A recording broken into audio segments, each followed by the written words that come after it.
Today, you will be learning about the various feeding strategies and behaviors of organisms evident in the fossil record, as well as the methods of analysis for paleontologists and researchers to determine them. The four major types of fossils we will be looking at today are the fossils of vertebrates, invertebrates, and plants, as well as microfossils. Vertebrates are animals that are members of the subphylum Vertebrata. Their feeding habits are very diverse. All vertebrates have skeletal, including a skull, backbone, and ribs. They make up 4% of all described animal species. The journal Virtual Reconstruction and Prey Size Preference in the mid-Cenozoic Thylacinid researches the feeding behavior of thylacinids through the use of fossilized evidence. Explanations of the ecology and feeding behavior of fossil thylacinids have mostly been established from qualitative evidence such as jaw fragments and teeth. Most extinct species are known only from these two parts of the skeletal system. However, a recent discovery of a near-complete skull of Nimbacinus dicksoni has provided the opportunity to organize a more thorough investigation about the feeding ecology in an extinct thylacinid. Thylacinids first appear in the Australian fossil record during the late Oligocene, which is about 24 million years ago. Thylacinids include the largest representatives of the Dasyuromorphia. The riverside thylacinids inhabited forests. However, in the late Miocene, drying of the Australian continent led to gradual replacement of forest environments with open woodlands, shrublands, and grasslands. Researchers recovered a skull of the Nimbacinus dicksoni, an ancient relative of the Thylacine, from the Middle Miocene deposits.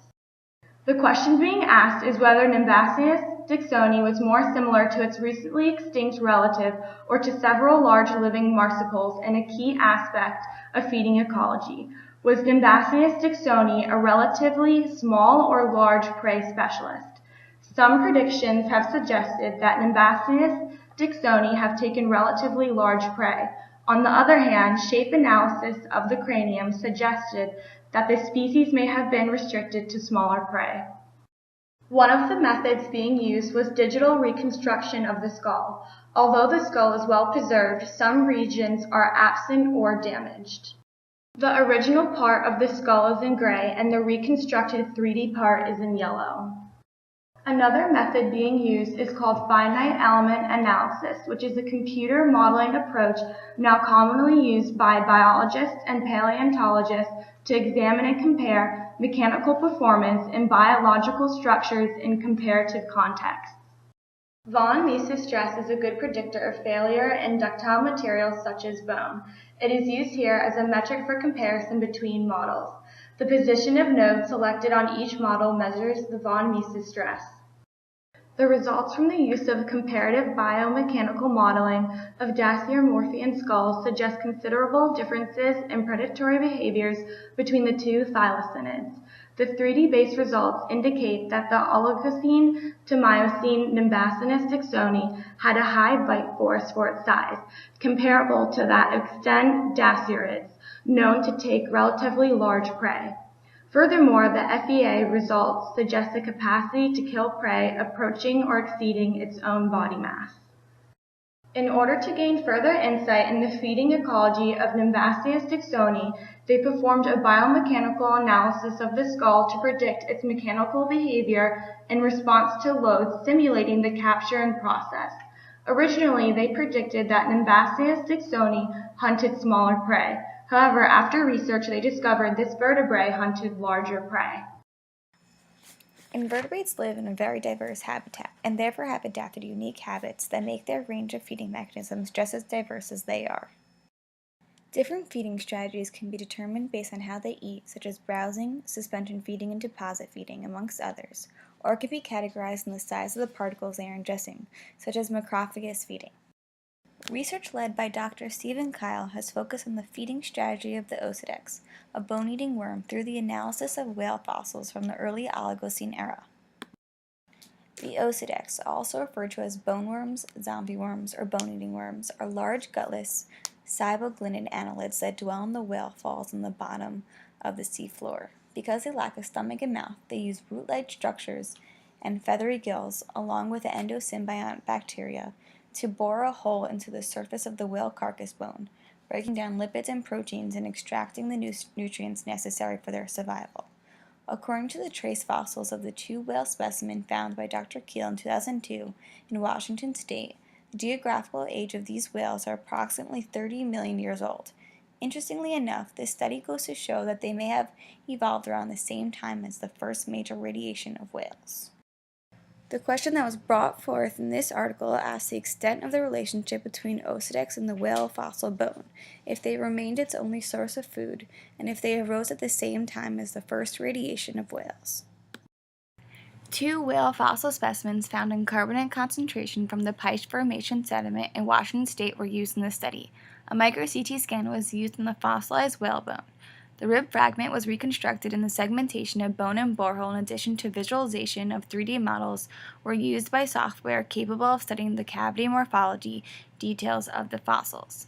The boreholes in the bones were studied to see if they were actually the result of the Osedax bone drilling activity instead of any other animal, bone disease, or causal effect.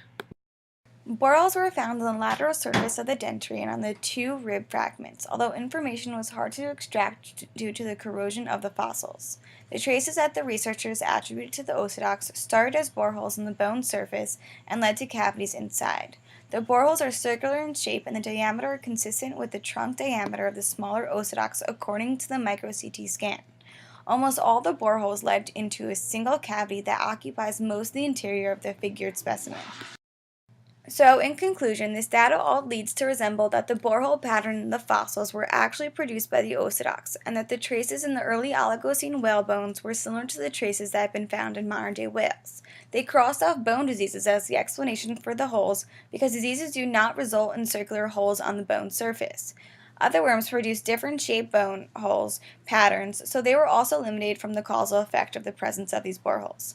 They cannot determine if the varying shapes of cavities in our Oligocene bones were produced by different species of the Osedax or by a single species that produced different cavities based on the size of the trunk, borehole, and shape of the roots.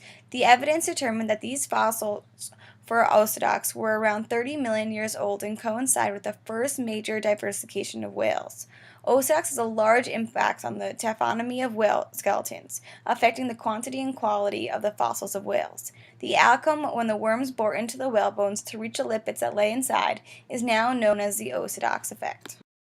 In the case of plants and fungi, we used an article about lichens, a fusion species of the two. This article is called Honigeriella complexa, a heteromerous lichen from the lower Cretaceous of Vancouver Island, British Columbia, Canada. As a little background, lichens are symbiotic organisms that have both a photobiont and a microbiont part. In other words, one part is a photosynthetic organism and the other part is fungal. Now there are 2 main types of lichens. There are heteromerous lichens and there are homeomerous lichens. Heteromerous lichens have their thallus, or body, divided into sections, while homeomerous lichens have their photobionts distributed evenly throughout. The discovery of prehistoric lichen may sound quite dull, but in fact Honigeriella complexa actually had a bit of a significant impact. Before its discovery, there was a large gap in the fossil record for heteromerous lichens stretching from the early Devonian up to the Eocene. This covers about 350 million years without any evidence of heteromerous lichens or documentation of any changes that may have occurred between the old and new species. About Honigeriella complexa itself, it is a member of the Honigeriella genus and was discovered in the early Cretaceous strata. On the right is an enhanced image of the cross-section of the specimen. What you are looking at is the thallus of the lichen, and in the middle 2 pictures you can see how the thallus is divided into layers, classifying it as heteromerous. The specimen itself is quite small. It is only about 260 micrometers thick and about 1.1 millimeters by 1.3. Now whether you can tell or not, these pictures on the right are very important in classifying this lichen. In these photos, you can see the interface between the photobiont and microbiont parts of the lichen up close. What is significant is the identity of the photobiont for this species is in fact algae. The alternative for a lichen's photobiont would be cyanobacteria, which are photosynthetic species of bacteria. This is an important distinguishing factor between the species of lichen. Since Honigeriella uses algae, it can be classified as a chlorolichen, but more on how we know it's algae in the next slide. As for the methods used in the study, they were relatively simple. It consisted of taking samples from the fossils and examining them under an electron microscope. First, they had to identify whether or not it was a lichen. There are 3 requirements that must be satisfied in order for a fossil to be considered a lichen, which can be seen on the slides. All were discovered to be present in Honigeriella, and so the next step was to identify it as a chlorolichen. Two pieces of evidence were noted in the study, first of which that the photobiont cells were relatively large. The photobiont cells in cyanobacterial lichens are usually smaller than algae. Secondly, cyanobacterial lichens tend to form colonies with numerous cells contained in gelatinous sheaths. However, throughout this specimen of Honigeriella, there was no evidence of such sheaths, indicating that it was a chlorolichen. So to summarize, Honigeriella complexa was formally recognized as a species of heteromerous chlorolichen, and as such, bridged a 350 million year gap in the fossil record for heteromerous chlorolichens. After classifying it, we can easily identify how it makes a living. First off, its algae uses photosynthesis to create carbohydrates while its fungal parts obtain nutrients by chemically breaking down its surroundings.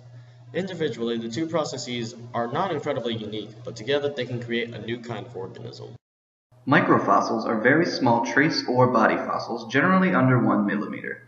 Because of this diversity, much of the research on microfossils and feeding must be analyzed on a larger ecosystem basis.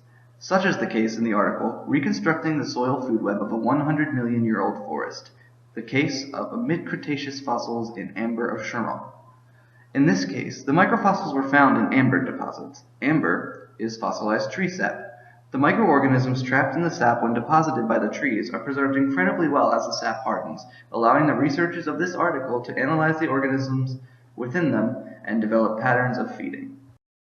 Throughout the mid-Cretaceous period, sap was deposited in the Charentes forest, trapping any organisms in its path. Over time, that sap hardened with the organisms still intact, preserving them only to be found millions of years later. The amber deposits found in the strata of this forest, dating 100 million years ago, displayed a multitude of organisms that can best be divided into three major taxa: prokaryotes, eukaryotes, and opisthecons. The purpose of the research was to develop an understanding of the mid-Cretaceous soil and forest ecosystems.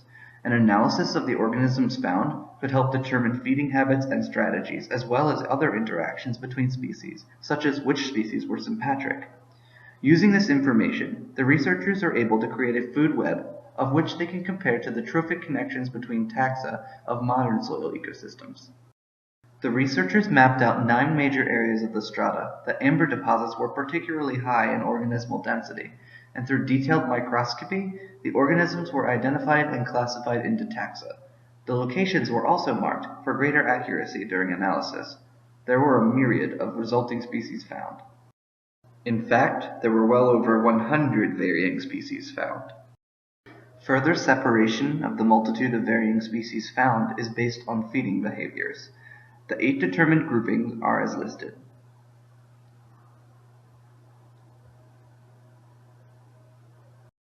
Although there was a large sample found in the 9 regions of deposited amber, some pieces of the puzzle are still unfortunately missing. So specific species-to-species trophic links are still difficult to determine. Microecosystems are not commonly as comprehensively preserved as these amber deposits due to their small size and lack of hard, non-decomposing parts. Only well-preserving areas such as Lagerstätten can provide sufficient preservation. Despite this, using the groupings from the previous slide, the researchers were able to create a broader food web. Although the organisms dating back to the mid-Cretaceous period in the Charentes forest differ greatly from those of modern soil ecosystems, the trophic links determined are very comparable. In summary, organisms of both the past and the present are quite diverse, and therefore display a diverse set of feeding habits and strategies. For vertebrates, researchers use various computer-based models and digital reconstruction of fossils to determine the bone structures and methods of predation.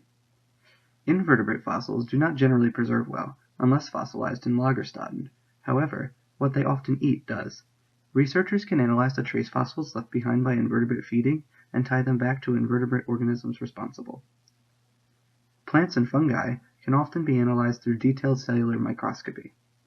Different structures in plants and fungi represent different methods of feeding, like the larger photobiont in lichens being algae.